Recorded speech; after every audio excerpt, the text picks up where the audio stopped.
Sure that we're live. We are live.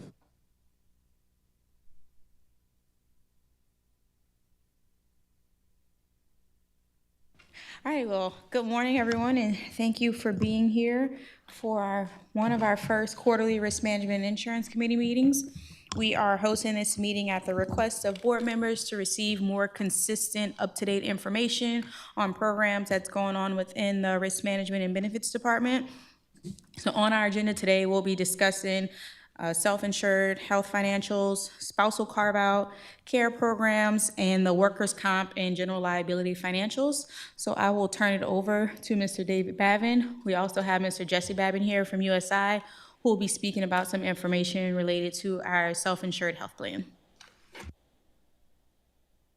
Thank you, Ms. Gray. So we have Nora Roulette, that's account executive in our office as well, and Ms. Shelby Conway, she's with UMR, and she's here in case we have any high-level or detailed questions that we need to lean on her for. But again, appreciate y'all having us in this morning. We have a couple of items to address. One is spousal carve-out, so we're going to get into some options as far as spousal strategies go. We're going to dive into our cost summary. We have an update through January, so we're going to get into that. We also are going to talk about some of what we call our payer or payment integrity programs, how we address claims utilization to make sure they're paid accurately, especially with our high-cost claimants. And then we'll get into some deeper financials, more on a granular level, when we talk about what actually comes out of our checking account, again, compared to what we show through our USI reports.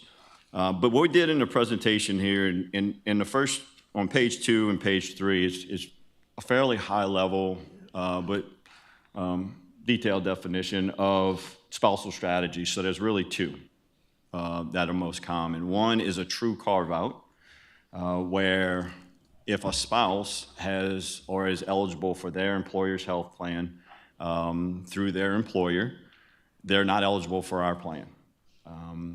And there's a couple ways to approach that. One, this is, for the most part, a non-choice situation where if they are eligible, they would sign an affidavit saying that they have coverage elsewhere, or they would sign an affidavit saying they don't have coverage elsewhere.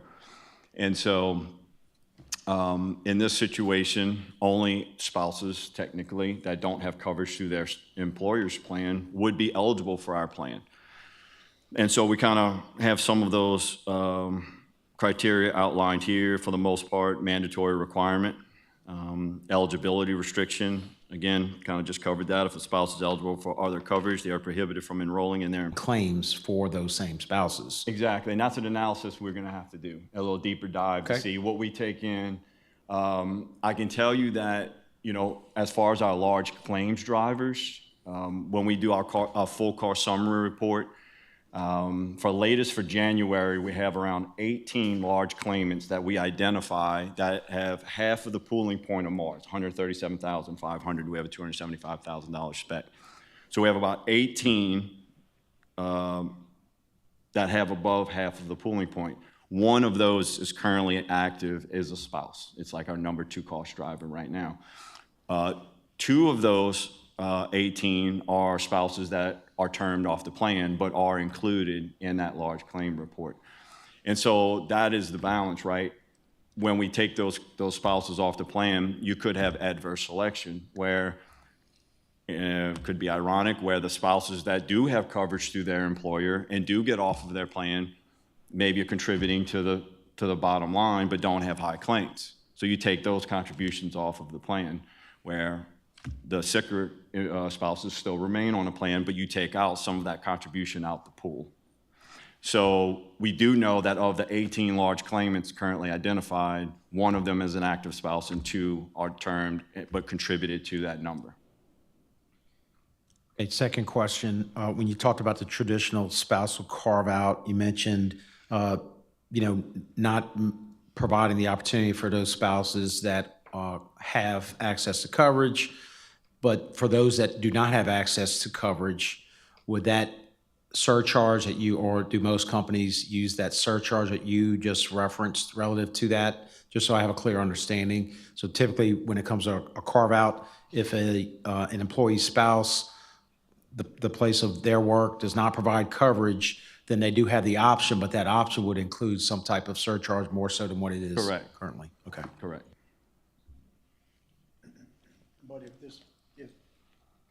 But if this spouse say is a stay-at-home mom, okay, they would be eligible for our plan without a surcharge? Correct. And you can do it either way, but that is an option to do it just for the ones that would have an opportunity to get on their employer's plan. So David, just to clarify, to make sure that everyone's understanding, with the spouse carve-out, you're speaking about two different options to say, A, you can have a spouse surcharge across the board, or B, you can have a surcharge if they don't have the option to have coverage elsewhere? Is that what you're saying? to the Surcharge board? if they have the option to get on their employer's plan.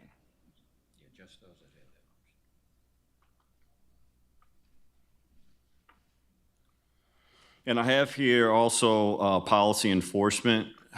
So there are third-party administrators. A carve-out would have to be managed and regulated. And so you, for the most part, relying on an affidavit, which is a legal document for somebody to sign to say they don't have coverage. And there are administrators that do handle spousal carve-outs.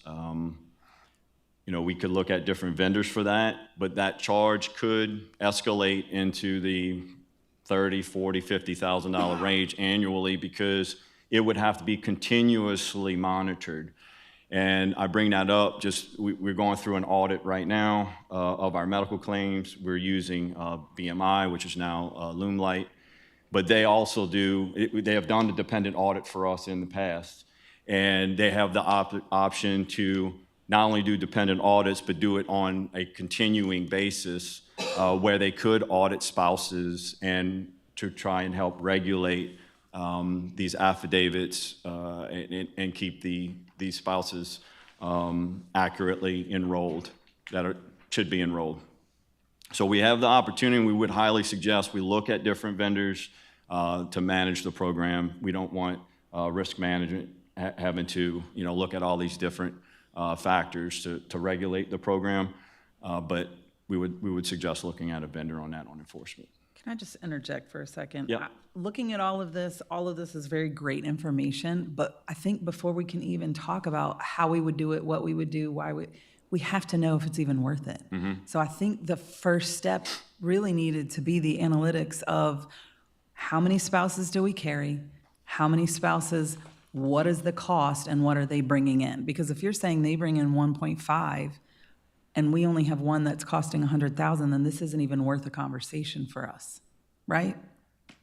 Am I understanding that correctly? Are still paying 80% of that premium. Contribution, that's total. So then there's a whole lot more math that needs to go into this to make sure that we're not paying a significant amount of money to save a significant amount of money. It still just doesn't equal out. My heart behind this was to keep insurance low for our employees. Absolutely. Not to be covering people who have access to insurance in the private sector, where taxpayers are now still covering all of these costs. Right. I think that's so very important. Yeah. But, I don't want to keep having the conversation if it's going to not be a cost savings to us, if they're bringing in more than they're taking out. Yeah. Boudreaux, to make sure I understand your request for follow-up, you want to know how many spouses are on the plan, how much they contribute, how much the board contributes, and their claim costs? Well, really just the claim costs at this point, because he just said 1.5, like you had that number, right? How many, we have 500 spouses contributing 1.5 million, but how much are they costing us? So I can speak to some of that. Okay, great. Love to hear it. So, when we were fully insured, you pay a set premium to the insurance carrier. When we're self-funded, we budget for each employee, employee spouse, family, and employee child. So we take in contributions from our employees, whether they have dependents or they're single. But they only cost us if they incur a claim. The only guaranteed cost for each belly button are our fixed costs, which are our admin fees and our stop loss premium. Outside of that, if they incur a claim, then we start contributing dollars towards those claims. Next year, we're estimated to be around 36 million in total spend. We budgeted for closer to 40. If you take the 36 million, we have approximately 3,800 belly buttons on the plan. That's employees, children, and spouses.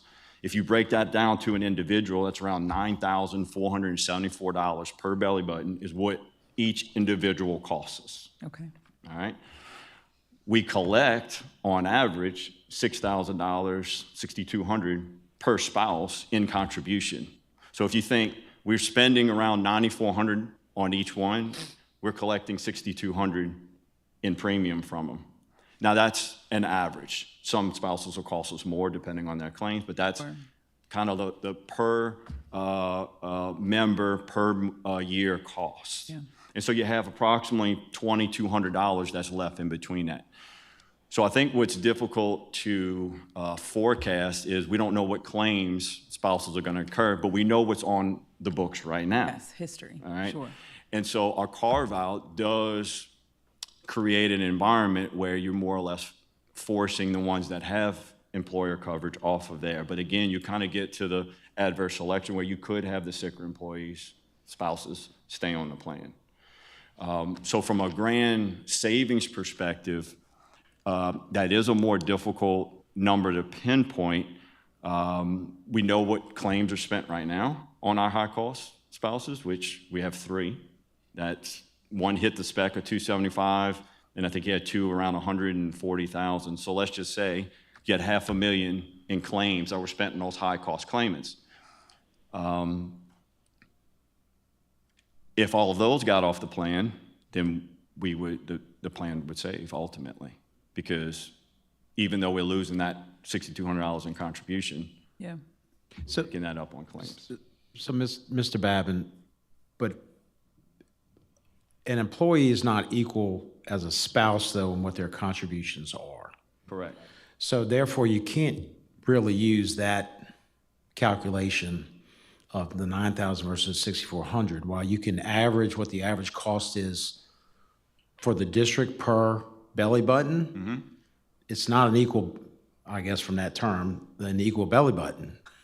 Because for the most part, the employee is paying, you're basically giving a reduced premium for the spouse. Correct.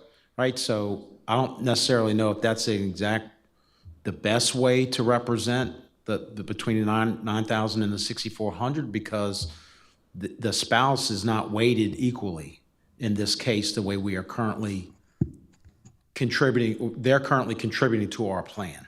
While all claims are relatively equal because we're paying, doesn't matter if you're a spouse or an employee, the contribution is weighted differently. If that spouse was paying the exact same amount on every plan as an employee would, then I think you could take those total numbers. I don't know if that's the most accurate way to represent what you're trying to represent, because they're weighted less overall in our plan because it's the employees got the main contributions. Does that make sense? Am I thinking I about think that? what he's saying is that was average, like he just, it's total amount divided by total belly buttons. But and I think what you're saying is, which I was about to bring this up, was say employee only. I'm looking at that chart that we, okay, so employee only, just take the base plan, $907 premium equivalent rate. They pay 109, employee only pays 109.32, which is 12.05%. Whereas employee plus spouse, they're paying 22%, right? So I think what you're saying is it's a deeper dive to correct me if I'm wrong here, deeper dive to figure out the actual amount that that spouse represents and what our contribution is for them, because it's not the same. Yeah, and I understand Superintendent's point, and to that point you just made, Mr. Gregson, when you're looking at the contribution of a spouse, the 1.6 million is what we take in from spouses total. The 9,400 is when you just disperse the 36 million in estimated spend in the upcoming year. That's what, on average, each member of the plan, the medical cost is spending. That's just an average across the board. The 6,200 is what you take. But if we're paying 78%, yeah. then we are still, what is our cost still gonna be? Right, and that's what's budgeted. And that kind Yeah. of gets to, we only incur the budgeted amount per that individual if they incur the claim. Right. This is a lot of red tape and a lot of details and a lot of extra stuff if it might not even be a cost Right. savings to us as a Right, district. and we'll talk about the caveats and conditions to consider. All right. In addition to that. Right. To your point, the only way we can actually get down to the actual number is to go look at historical claims on just those dependents and our cost on just those dependents, spouses, just to give you the number you're looking for, and we'll do that in an upcoming meeting. All right. And all of this is because, you know, it was brought up that, hey, what about a spousal card? Great way to save money if we can do it. So that's what we're talking about. I would only ask, before we hit them, if it goes this route, before we hit them with a, what did you say, a Like a surcharge. surcharge, while we got the percentages consistent from Plan 1, 2, 3 on that row, what would, when you look at averages based on other businesses and whatnot and plans, do we have the percentages correct? In other words, yeah, we got 22% for employee plus spouse correct across the 3 plans, but is that, like, should it normally be 25 or 30? You see what I'm saying? And let's make sure we get that right, then also look at the surcharge, because maybe the percentage should be lower or higher, and then you know what I mean? Because that may offset something before you even talk about a surcharge. And the other question I had was, if a spouse is not renewed, right? Let's say they have it and they have to sign an affidavit, et cetera.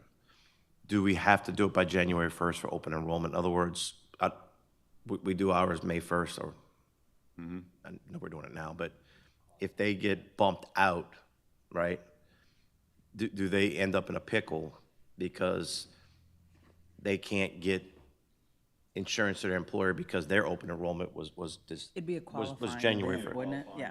And we would recommend you doing it at our open enrollment, Okay. not mid-year. I just don't want to leave them in a And I pickle. know you guys have a lot to present. You know, we threw around, when we went to the Humana 65, made our retirees who were eligible for Medicare get on it. Because remember, that you didn't have to.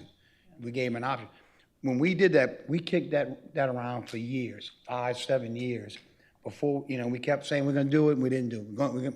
And we finally did it, and we all know now that it was a big savings. I think this too may be something that you don't jump right into, you know, discuss it, let it know it's being discussed, because once you start discussing, before you even get to noon today, people are gonna know about this meeting and what was discussed. So, you know, it gets thrown out there, it gets thrown on, is that true, is that true? And that way, the word gets out. But, because it's not gonna be a popular choice, just like the Medicare 65 affected people, it wasn't popular with them either. But we know now that saved the district probably $2 million at least a year by doing that, okay? And it was the right thing to do, because, you know, people were eligible for the Medicare, but they were choosing not to get on it because they were saving 10 cents, you know, whatever it was. But, and I don't want to go in there, but anyway, this is going to be the same way once the board decides. But I think, you know, to sit here and say January, this may be, you know, 3 years. I'm just saying, it may take some time to really pull the trigger and say, let's go with it, so. Yeah, and I just meant January 1st of any year, because of the whole, It should be a qualifying event for them to get on their employer's plan. Yeah. And while it's not on this agenda, we still are gathering that information that was previously requested about moving the plan year to the fiscal year. We just didn't have enough information to bring it back as per board members' requests, but we will be bringing that to a future meeting. And then, Mr. Gregson, kind of to your first question on whether or not it's the right percentage, I think if you look at 100 different employer sponsored contributions, you get 100 different percentages. I mean, for the most part, I think a lot of it is based on, you know, moving from one year to the next, the impact that you want to have on the spouses, the financial budget, how much you're passing on. I mean, we have employers that from 1 year says we're not covering spouses anymore. You know, we're just not contributing. We're still covering, we're just not contributing toward it. If you want to put your spouse on a plan, you have to pay 100% of it. I mean, that could be a first step for us, instead of carving them out, saying, well, we're not contributing toward the spouse premium anymore. See if that has any effect. You know, and then the next program we're going to talk about might be a stepping stone into a full-blown spousal carve-out. But the carve-out does have some considerations just from a law standpoint that we're going to talk about right after this. So the other strategy we'll talk about is a spousal incentive health reimbursement arrangement. And so HRAs, health reimbursement arrangements, have been around for quite some time, as well as health savings accounts, flexible spending accounts. This falls into that category. This is a strategy where we don't necessarily change anything from our spousal eligibility, whether it's premium. We could make an adjustment there. As I just mentioned, you could make an adjustment where the spouse is paying a little more and you implement a program like this to kind of incentivize them to get on this plan.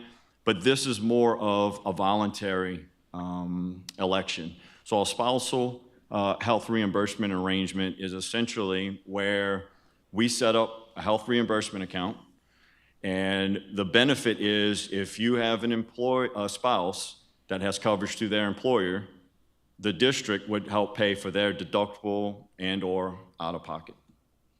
And the incentive there is they get off of our plan, they get onto their employer's plan, and we help subsidize their deductible and out-of-pocket on their employer's plan. And so, you know, in that instance, you still would lose that spouse off of the plan. So any contribution we're receiving from that spouse would be lost. But the maximum exposure would be any allotted amount that we promise to pay through their employer. So kind of, again, it goes back to and you know, determining what each spouse is costing us from a claims perspective. What are they taking in from a contribution? What are we taking in from their contribution?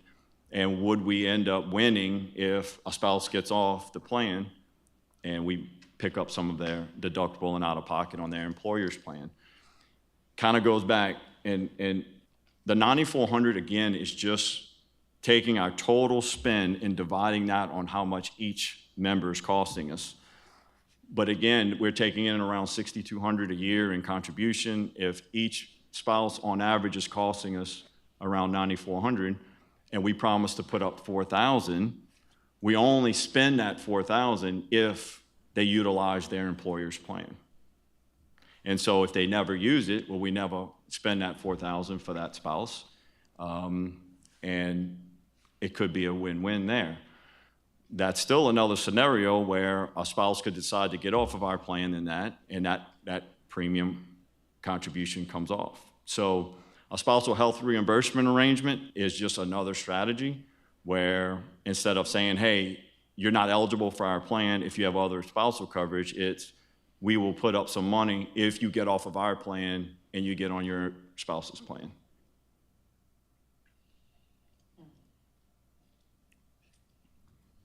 So help me.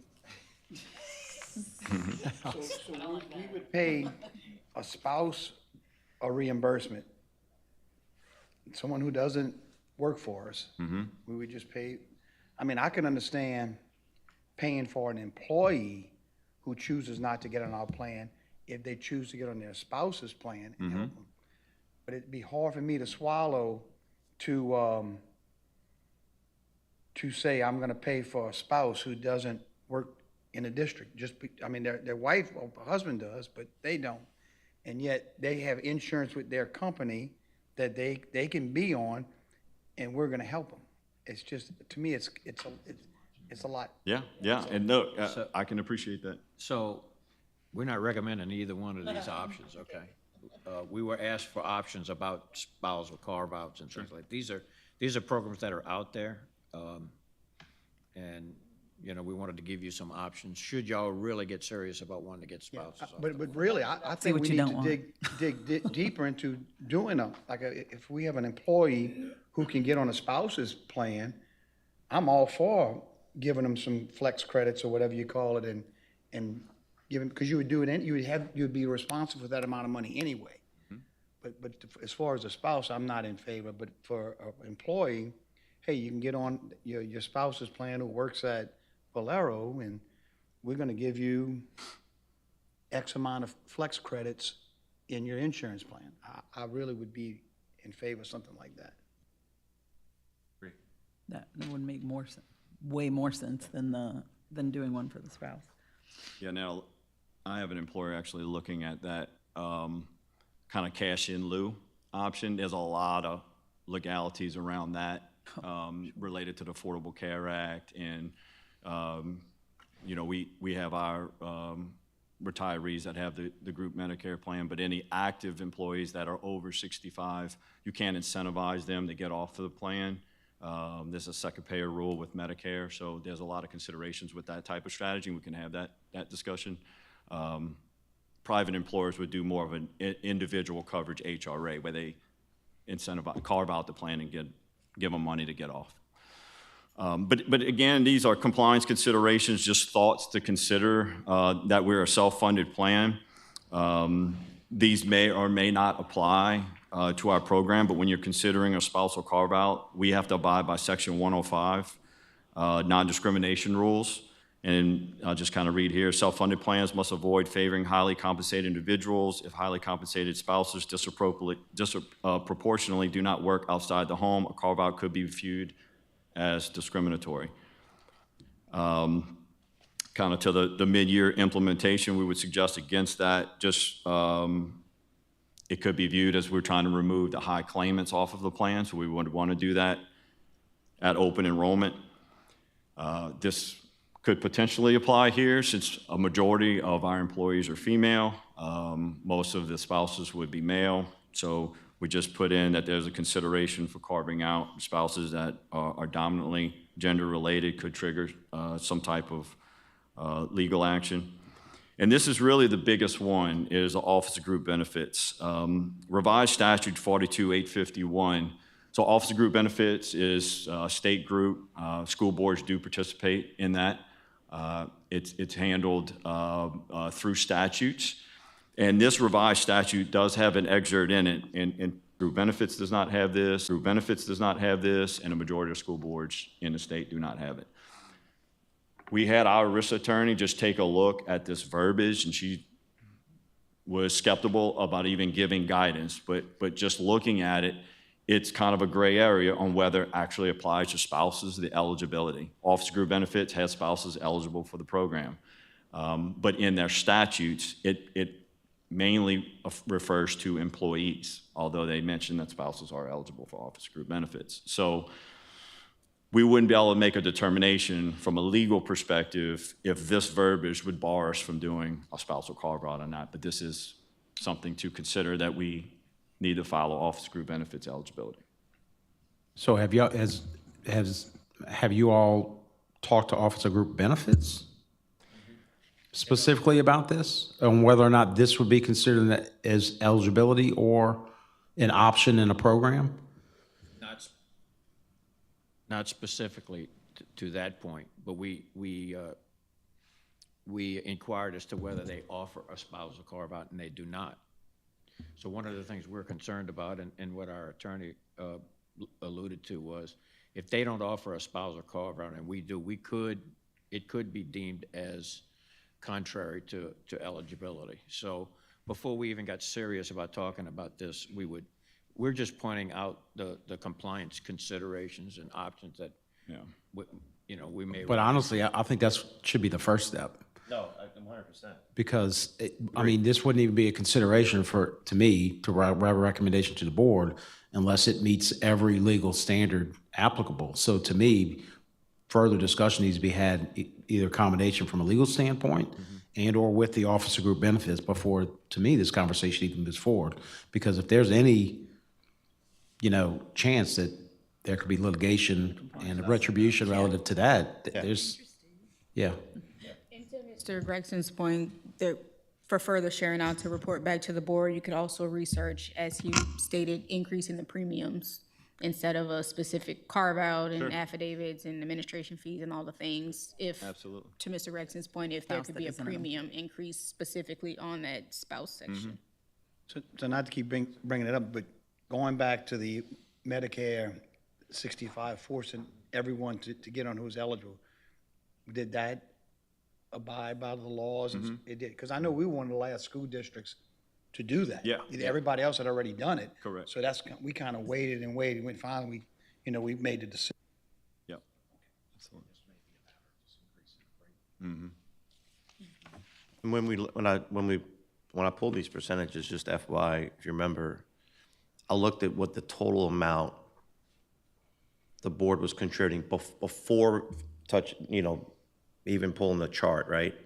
And then looked at the percentages and tried to even, I took the percentage and that was highest, I guess, and just tried to make them even across the board and make sure that we weren't contributing less or more. In other words, the board wasn't contributing more. So it could be bumped and I asked this question just at my office the other day for employee contribution, and I was told, Ray, some do 70, some do 75, some do 80, so. This isn't to increase spousal coverage or increase spousal costs for the teacher man who has the stay-at-home wife at home. That would be an unintended consequence, is now they're going to get a higher percentage and he's already struggling to provide for his family. And I don't know how to make that difference or how to determine the difference, which is why spousal carve-out was a request that I had, was for if you work in a company where you are making 3 times what our teachers are making and your insurance costs are exactly the same as what our teachers are having to pay, that to me is what we need to be looking at. You say people being upset. Hopefully our educators would not be upset. Hopefully doing something like this wouldn't upset anyone, because it's really just saying private entities paying for the insurance for their employees that have the rates they have because their employees make $150,000 a year versus our starting teachers are $60,000 paying the exact same monthly cost for healthcare is wild to me. So I don't want to do things like raising the percentage to 25% and now who we're harming. That's why we need to know last year, 2 years ago, 3 years ago, what were our spouses costing us? What were they bringing us? I just, for my brain, I want to see that information, because then we can have that conversation of just raising, if you have a spouse, the spouse is not an employee, it's going to just cost a little bit more for you. Then we don't even have to keep having the conversation, especially if our spouses are not costing. Most of our employees, I'm assuming, are women. Maybe they have the higher costs, and that's why it's a different conversation for a school board than someone else. But nothing about this can make it harder for our people who are barely hanging on. This is to make it easier for all of them. Absolutely. Wanted that on record. Okay. Well, and just to add to this real quick before we move on, is when you look at the percentages, remember and I'm looking at the chart now, for an employee only, we're covering 88%. For 2 employees, which is employee and spouse, we're covering 89%. And then when you look at employee, spouse, employee plus children, and family, we're covering 78%, which is pretty, based on my,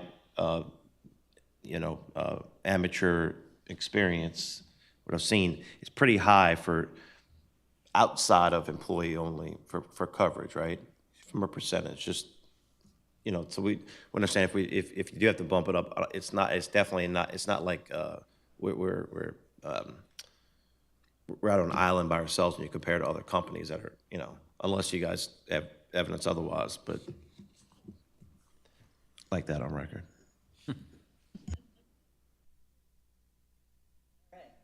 Moving on.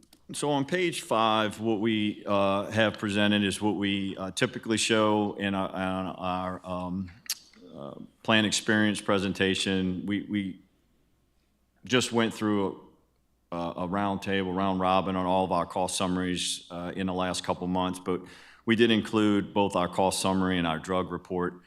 And again, on all of our reports, we're going to work to getting more granular on our numbers.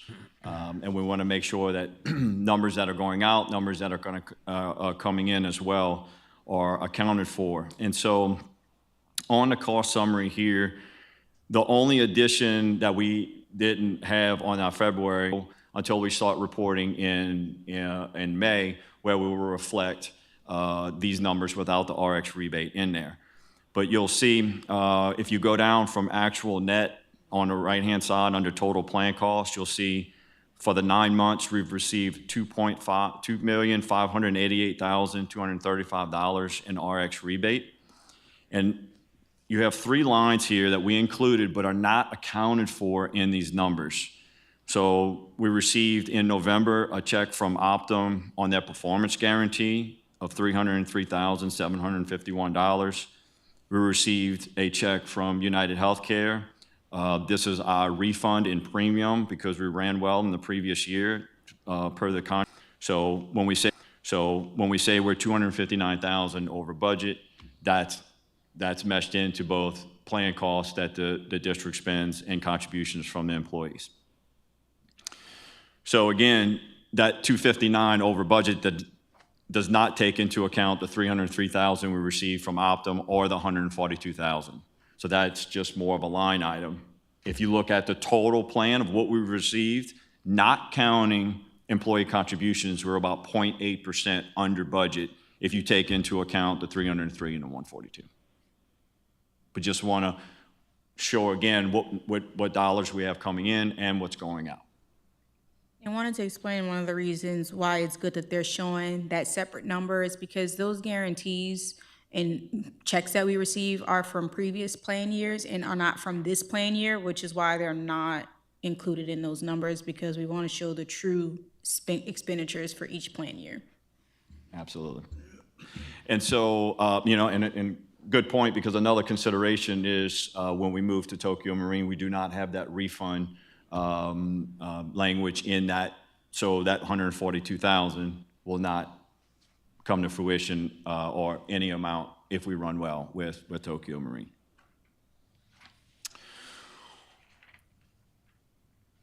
Okay, and that's the cost summary. I included the drug report, it includes another month in January, and just for consideration, Ms. Gray had brought up, and we had been discussing a couple items that were just recently passed from a law standpoint.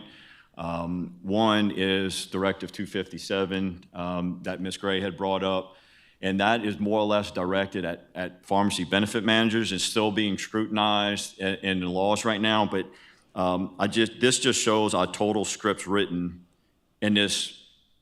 We're working on actually an analysis, but the law kind of does apply only to independent and local pharmacies. But it's important to know how many scripts we have written, and it's laws like this that could indirectly at some point impact our program. And so it's not going to affect any of our changes contract language that we have in place, but essentially that directive has ordered pharmacy benefit managers for independent local pharmacies to add a $9 dispensing fee onto each script written. In the future, the PBMs don't pay that $9. So somewhere along the line, that $9 is going to get passed on to either members or in a way of claims. So we'll keep that under the radar. Are you finished with that? Yeah. So are you referring to state legislation? Yes. So the directive that he's speaking about, so there was a bill that was passed last legislative session, and then there was a There's some right directive now. that came out and that takes effect in January. So that's what he's speaking to, about them having to do the analysis on how that legislation from last year and this directive that came out in January will affect our plan. Yeah, because I think they've requested analysis to find, Yes. because the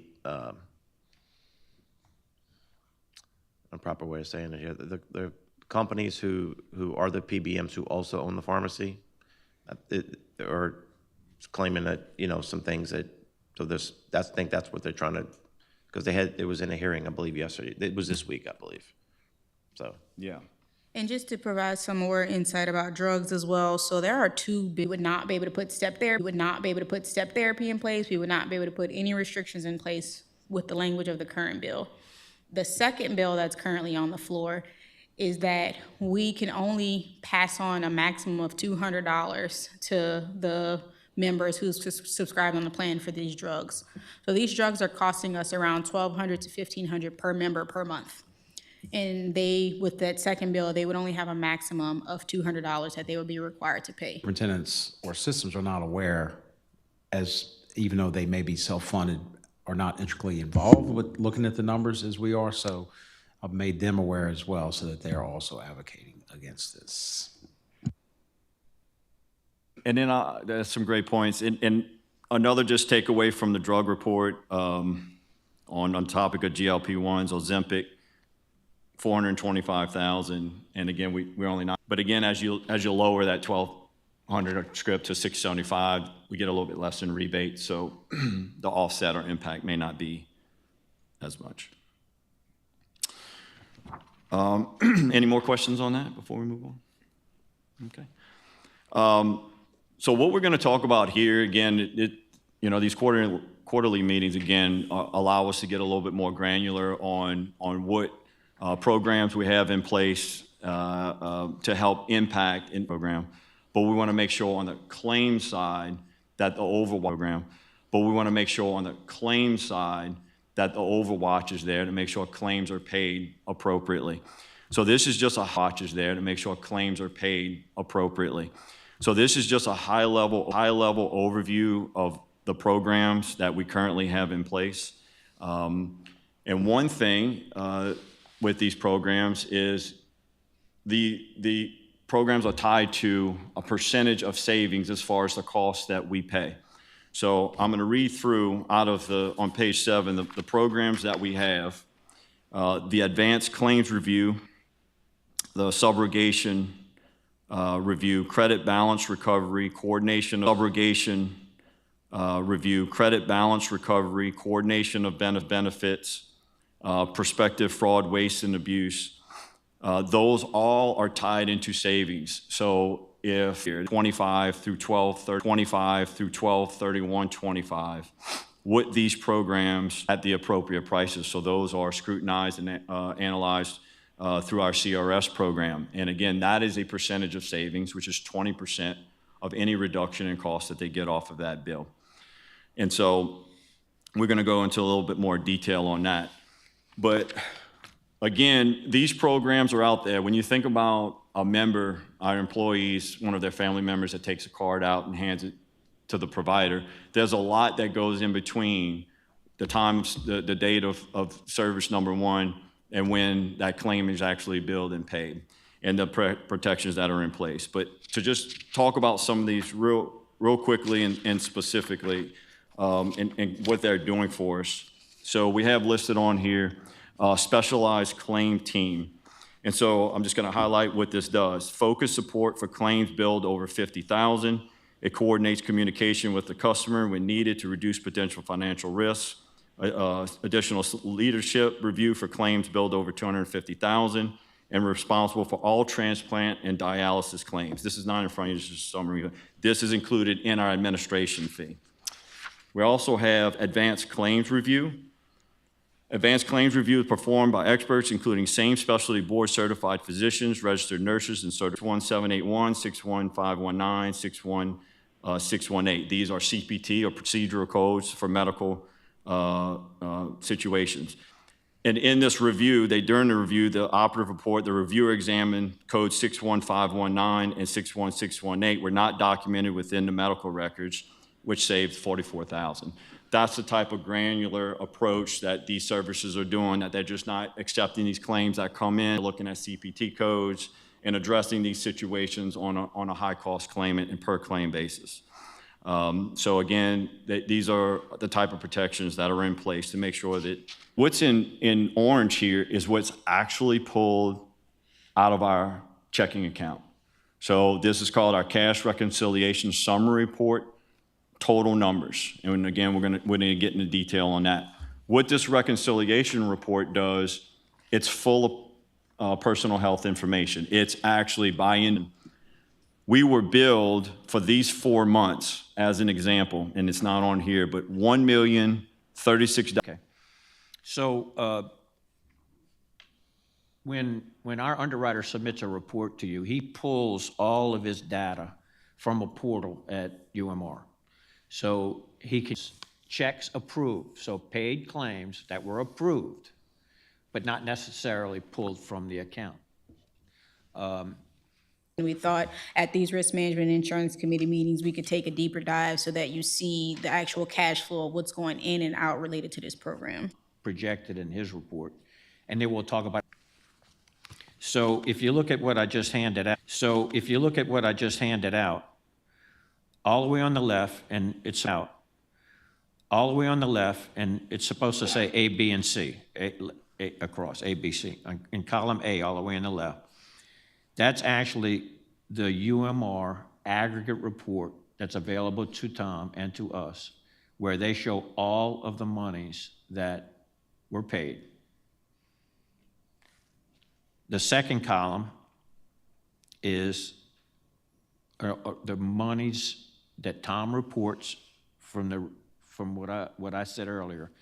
The reports are available on you all because of his projections and what actually happened. It would actually came out of the account over these 4 months in an $11,300,000 amount. The difference is $37,542. That could be timing, because when he pulls his report, it may not match exactly with when they pull the money out of your account, because as soon as they cut a check to be paid, it hits that report. What Darrenisha wants is to eliminate that difference by just him using the same reports that y'all get the cash pulled. But to Tom's reporting, that's a pretty small difference in an $11 million amount. So And it doesn't include stop loss. Yeah. reimbursements. So this does not include, we're going to show both reports, but we're also going to have a report that matches your cash. Yeah, I think disbursements. with some of the challenges we've dealing with the last few months is for this is important to know for business office and everybody to know exactly, take any period. If you have the amount for every month, and you could pull any period and go, this is exactly, so from January to X date, this is how much is going to be out, right? So you have some accuracy that well, one, you have a budget, now you got an actual, and you could. It is possible and probable that there would be like a $37,000 discrepancy over an $11 million amount, because timing will still be a factor. But at least we should be closer using the Care programs that we have. So included in our medical fee, there are some programs that are provided to us by UMR. We, in the past, have not provided updates on these programs to the board, but UMR meets with us on a monthly basis with us and USI to talk about those programs. So we just wanted to share out the updates that UMR gave us on those care programs. One of the purposes of this exercise is to see, as USI starts to prepare for the 27 renewal, we received that feedback from you guys that when we inundate you with all that information in one sitting, it's a lot. So we're trying to provide more consistent updates on different aspects of the program. So we're not just hitting you guys at one time with those updates.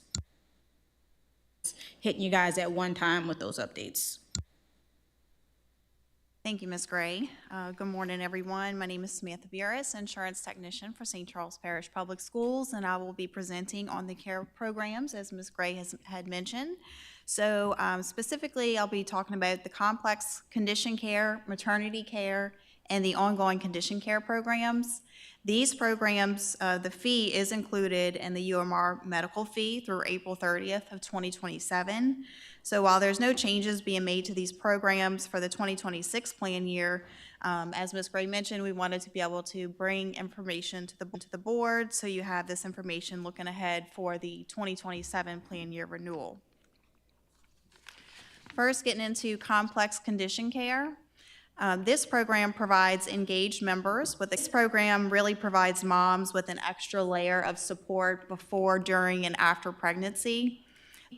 The program benefits include one-on-one phone calls with a dedicated. The program benefits include one-on-one phone calls with a dedicated care nurse, guidance for their support person as well, and educational materials. There's no cost to members to enroll in this program. Total number of eligible for that program, or the ones that were currently contacted by UMR? What, because obviously it doesn't represent the total number of people on our plan. Do you know what that? Right, so that would be the total who were deemed eligible to participate, not the total number From the enrolled. plan? Okay, thank Yes, you. sir. Thank you. All right, and then going on to ongoing condition care. This program provides personalized one-on-one support for members managing a chronic or complex. 14 members completed this program, 8 members declined participation, and 765 members provided no response after attempted to reach them via telephonic and written attempts. So overall, the prior 12 months, there was a 3% participation. So Risk Management and Benefits Department, we've realized there's low engagement in these programs. So what we've done in partnership with UMR and our broker USI, we're holding monthly calls to review these care reports and strategize ways to increase engagement. Some of the strategies used is we've added the SCPPS logo to the care recruitment outreaches. We've added additional outreach calls to identified members who are eligible for this program, so an additional touch point. And we add the care program information in our monthly Health Matters newsletter that goes out to emails each month. So in conclusion, overall, purpose was to provide the update to the board on these programs, what they do, the current enrollment, so that way you'll have the information in hand when it comes time for the 2027 plan year renewal. Any questions regarding the care programs? So I don't know if you have this information on you, but what is the cost for each of these programs? So the in cost consideration for- of the plan. Cost for these plans, thank you for your question, is the fee is included in the medical fee, in UMR's medical fee. And that cost is, we can certainly get you that cost, what the medical fee is That's per, fine, and I didn't per expect you to have employee it. per month. Yeah, that's fine. Just generally speaking, I think as we get closer to that renewal of the plan year, I think the cost, whatever that fee is, how do you extrapolate that in such a way to compare it to the members that are eligible compared to the overall cost that, you know what I'm saying, similar to the discussion we had before with the carve out and what the actual numbers represent, I think is important. So I don't know what that looks like, but hopefully your department and UMR and USI can get together. Just remember to Fee, we could get an estimate on what that might be. Thank you. Can you, what is it we include in Health Matters? So for the Health Matters specifically, we include information on the maternity care program. Each month, we do have a lot of members that would benefit from the program. Do we send so, that through Constant Contact? With the- via email each the, month. Email marketing service? No, it goes directly to their district email. Does it come from Constant Contact, or are we using like internal? Internal. It's public information, yes, sir. information. So just FYI, I don't, if you use Constant Contact, what you can do is go into that email, and you can go to or you can go to each one. There's what's called a heat map. It's in Okay. Constant Contact. They've just updated it. You can actually see what they're clicking on. So it's not, you can pull the aggregate data to see clicks, but if you want to see actually what's being clicked on, you can scroll, and if you want to test it, shift it up or down, Okay. because people don't scroll as much. I'm just, Yeah, no, great point. I do this often, and it works. To his point, I would probably say get with Public Information Department because we use that for our monthly Insights magazine and ABC report. That way I can see which employees are actually opening my message, which not many don't. Opening now, opening now. But no, it does have some very valuable information. It does. Thank you. We'll use that as a takeaway. Just finding myself once again frustrated with the fact that we have so many employees that can benefit from so many things that are done, and we keep finding and running into the, they aren't opening, they aren't knowing, they don't know because they don't open. Why?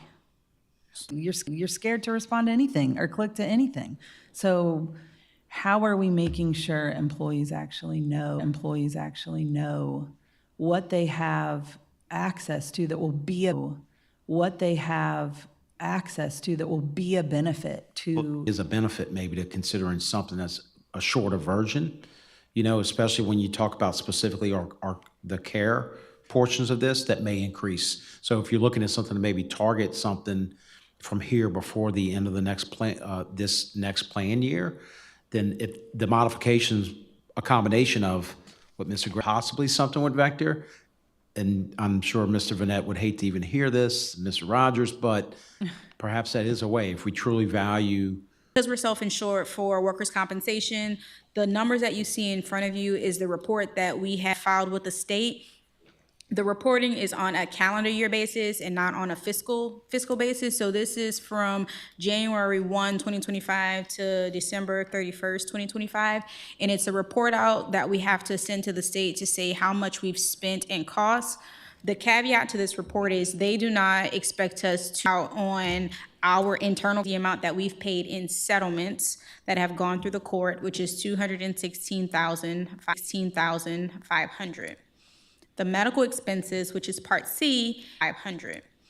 The medical expenses, which is Part C, we've spent $1.3 million in medical expenses, and you'll see the breakdown. It shows how much we've spent: hospitals, physicians, prescription drugs, etc. So the state asked for a breakdown of how much we spent in each category. The next section, which is Section D, which is rehabilitation costs. So vocational rehabilitation, Section D, which is rehabilitation costs. So vocational rehabilitation is when, so an employee has 12 weeks of job protected leave. Once they get to those 12 weeks, we evaluate whether or not it is in our best interest to maintain their employment. If they're not able to come back soon, or if there are going to be too many modifications that we can't adhere to, it's a variety of reasons why we may not have them come back.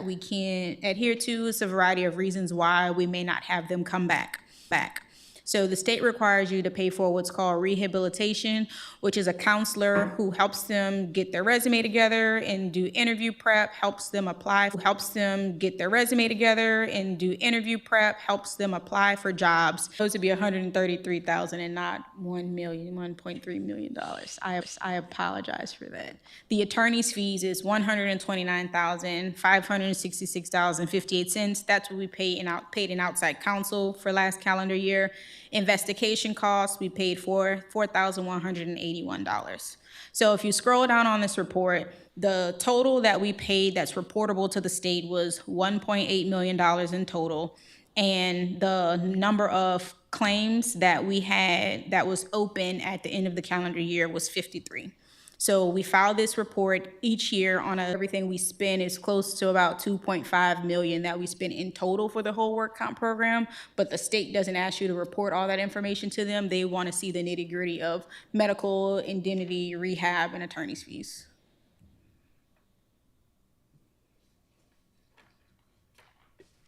Is to ask this, I guess piggyback on yours, is Discovery outside of the court, whereas in work comp court, just about everything is filed in court. So you have an outside counsel that's preparing all of that. They have to respond. They're doing the back and forth with the attorney. So we spend a lot of money with outside counsel answering all of these different forms of litigation. And it's not just cases that the employees file, it's also the doctor's offices file. So you pay according to fee schedule. There are some things that are not in the fee schedule, which we are helping to lobby with right now in the legislators, they didn't agree what we pay. They file a 1008. Well, by law, an attorney is the only one who can respond to a 1008. So then we send it to outside counsel to respond to the 1008. So there has been an increase and an uptick in that, which is why we're lobbying for a change in legislation, because it'll favor us. When you pull those bill numbers, let me know, please, because that impacts businesses. Thank you. The bill on those costs that we have control of. What's dictating our costs right now are those litigation and outside counsel fees. And while we do have I'm not on a full-time capacity for the district, so I have to send out most of the cases because I'm not in a full-time capacity to do them. Well, yeah, it's human capacity, so, I mean, it's all you can, trust me, I know the feeling. Great, thanks for the question. I think whatever those things that are driven by the state, right, and I mean, whether it's constitutional or most of it's probably statute, if it impacts more than just, like, some of these things impact public entities, but if they're also impacting businesses, right, if that is, then I think, obviously, we're in the middle of a session. Next year is going to be fiscal session, so it's going to start later. I think it's April 12th or something like that. But let's look at those and highlight them, because, I mean, if those are impacting businesses, like, right now is the time. It's impacting businesses. There are actually 4 bills that are on the floor right now that representatives and senators are trying to push for revisions to our work comp statute, to our work comp fee schedules. But unfortunately, it appears that the doctors are lobbying harder and better than us, because that will affect their books. If they're used to charging us $90,000 to $100,000 for a surgery, and with this change in fee schedule, they'll only be able to charge $30,000 to $40,000. Of course, they're going to lobby a lot harder than us. But the work comp statute is not just for public entities. That is for anyone who is an employer. They have to follow the Louisiana Workers' Compensation Statute. Well, remember, our state elected officials are pushing for economic development, bringing companies in. And if that's preventing them, if Yes, they and know we're that's a one of- barrier, then that's what we hang our hat on. So It is a huge barrier for I'm businesses 100%, and what that's they why I have went to there. pay for July 2025 to present. And then the other column was our last fiscal year, which is July 1, 24 to 25. So currently, we have 23 claims open. In settlement, so far, we've spent $1.1 million. Just to bring back to your attention, we've had 2 large claims that are inflating these numbers. So that's where those inflated settlement numbers are coming from. In expenses, we've spent $36,000 in expenses. Comes from those large claims of having to spend more and trying to get those to settlements. Legal costs, we've spent so far in outside counsel $201,453. In other costs, we've spent $9,961. In the excess insurance, we spend $628,000. So in total, so far to date, we've spent $1.9 million, and we still have to get to the end of June for this fiscal year. And if you look at the comparison, last fiscal year, we had To this one quickly. What percent of our total budget, medical budget, is prescription? About 25%? I'm not sure I follow. Are you asking So, what's the percentage of our Yeah, self-insured? our prescription drugs. In other words, of the money, like the roughly 40 million we spend on our medical plan, how much is? Follow up with that. Yeah, So yeah. the medical total is 17%, but I'll drill that down and share that back out. Okay. What of that 17% is prescription? And the second thing is, I guess this might take a little bit more time, but do all our, and I don't know who if this, do all our current employees pay into Medicare? In other words, do they pay medical FICA? And the reason I ask this is because many years ago, I was a teacher, and I remember they came across in 1989, and they started giving you the option whether to start paying into Medicare or just be on the school insurance, okay? I think over time, you had to, and I'd just like to maybe verify that for me. Because what I'm trying to get at is down the road, much long after I'm gone and so forth, we should see a decrease in the amount of retirees on our general medical plan. If they're paid into Medicare and our new policy that took into effect last year, all should go towards the Medicare Advantage plan. And therefore, the school district, wouldn't be responsible for those folks on our general plan, which would be a cost savings to the district. You Yes, get- sir. To answer so- your question, So, everyone is paying into Medicare. Okay, So great. there was that time period before where people were not. So we do have a couple of stragglers that were not Medicare eligible that are on our UMR plan because they didn't pay into it. But every employee after that time period that you referenced, the 1986, Yep. some were offered the option, but around the 1990, everyone started to pay That's into it. exactly So right. everyone who's after that time period, they paid into Medicare, and so they will be eligible for the Medicare. and like I Advantage. said, I don't know how many we have, how many retirees are on our plan, but I mean, as time goes on, eventually, and they won't be here anymore, so they won't be on our plan. So in the future, say 50 years from now, I'm not trying to predict, we should have no retirees on our general insurance plan. They all should be on the Medicare Advantage. Isn't that correct? So we'll still have some who are under the age of 65, but once they get to that 65 age, Correct, they'll be on yes, their Medicare yes. Advantage. And since the board voted to have that change, we have far more retirees on that Medicare Advantage plan than we do on our active plan, and it has been a significant cost savings for the district with that board decision. Thank you. Are there any other questions? Yes. Yeah, Ms. Gray, I would like to see, especially considering the last piece that you just represented or presented relative to liability and workers' comp, is a further breakdown, maybe year by year, like number of open claims the last 3 or 4 years. Okay, because the claims have increased significantly, especially the payouts of those, from going from 952 to already we're at 1.9 this year. What are the categories of those claims? Where are we seeing our most risk? So from a risk management standpoint, where can we curb and protect ourselves from future risk? Yes, sir. Just echo what Mr. Oquan said. Thank you all for putting together this information, Ms. Burris, Ms. Gray. Very impactful for the board to see this information on a regular basis, and I appreciate the board's, continued recommendation to bring this forward like this, and I appreciate y'all putting it together. Thank you. Now we just need to update the rest of the board.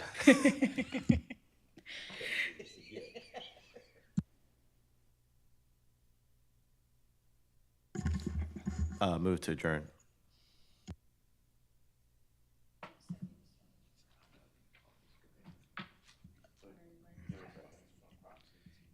If we have no objection, then I'll go ahead and adjourn this meeting.